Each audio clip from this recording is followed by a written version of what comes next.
Now the end is near.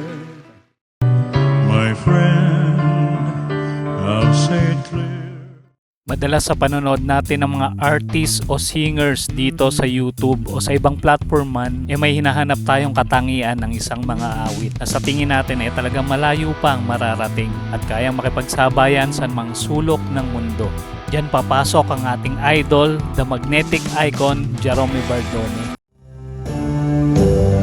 Baby, I didn't love you. Well, as often as I could have, you're always on my mind.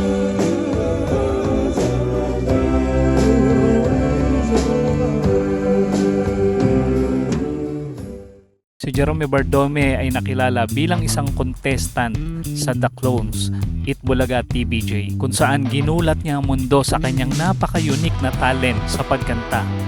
Oh my God! Wow! Unang salang pa lang ni Jerome sa entablado talaga na magnet na ni Jerome ang mga audience.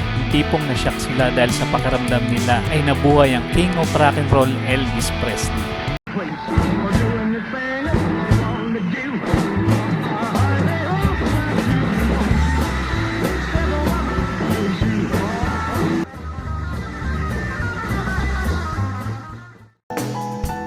I've spent a lifetime waiting for the right time. It's now or never.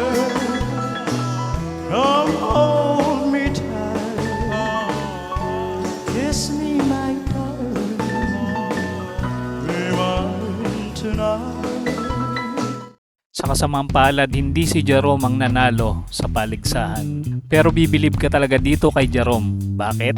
Natalo man siya sa paligsahan hindi nasiraan ng loob itong si Jerome Bardone. Pinursue niya pa rin ang kanyang mga pangarap. Nagpatuloy pa rin siya sa kanyang passion. Walang iba kundi ang pag-awit. Dahil doon, mas lalo pa siyang napamahal sa mga totoo at naniniwala sa kanyang kakayahan. At sila ang Jeromantics Global na laging nakasuporta at umaalalay sa bawat tagumpay ni Jerome.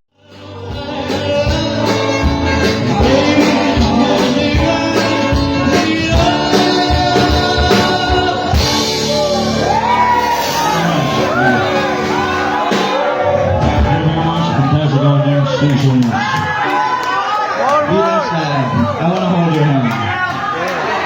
I wanna hold your hand. Grabe, sigawan silang more.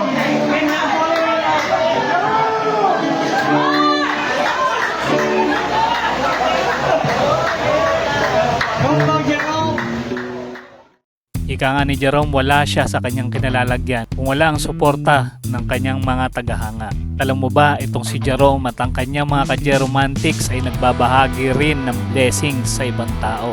Sa bawat tagumpay at proyekto ni Jerome ay hindi nawawala sa kanyang isipan ang makatulong at mag-inspire ng ibang tao.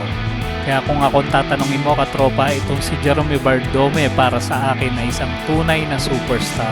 Hindi lang dahil meron siyang tinig at karisma ni Elvis Presley, hindi dahil meron siyang puso na handang magpatuloy para abutin ang kanyang mga pangarap at iabot ang kanyang mga kamay sa mga taong nangangailangan. Tandaan natin katropa na ang kasikatan ay lumilipas pero ang mabuting puso ay mahirap kalimutan. Kung naging makabulan sa iyo mga pinag-usapan natin katropa, mag-subscribe ka na sa ating munting channel.